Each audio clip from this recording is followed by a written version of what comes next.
Ještě před začátkem videa máte v popisku moje sociální sítě, tak tam běžte, dejte like, follow, odebírejte mě na kanále, dejte like na video, budu za to všechno moc rád, tak jo, můžeme začít. To já nevím, to bys měl vědět ty, no, občas nějakým věcima asi poradit potřebujem, no. Nepřijde mi, a já blázen jsem, to mi věřte. A co máš rád? Spánek a jídlo. Hulil jsi něco? Ne, já ne. To si řekl jak nějaký právník. Jo, odhalili se mě, jsem právník a je mi 14 let. Já vím, no, mě je taky u prdele, kdo co mele. No jo, je jí všechno jedno, jak já. Je jedno, jak ti je. No jo, samozřejmě, jo. A proč mě? Co jsem ti udělala? No, nic mi neudělala, jen si mi tam skočila.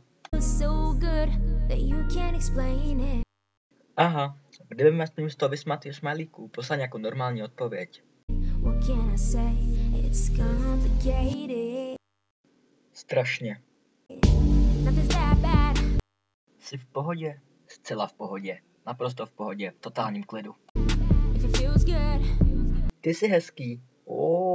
Ale ptám se, jestli jsi v pohodě, protože mele něco, čemu moc nerozumím. Co se to začíná dět? Ty vole, zas úžasná odpověď. No jo.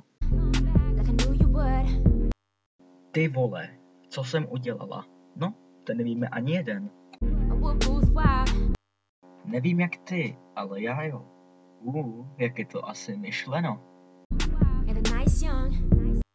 Já vím, no to je asi jasné, když bylo 9 hodin večer. Nechceš jít spát? Ne, netoužím potom, nebyl jsem unavený, ani nejsem. Co ti je? Znova říkám, zcela nic, jsi v pohodě, v pořádku, nic se mi neděje. Teď už jenom poslal smějícího smajlíka a přestal odepisovat. Tak jo, dokud tohle video líbilo, to nechte like, komentář, dejte video, budu moc rád a mějte se, čus.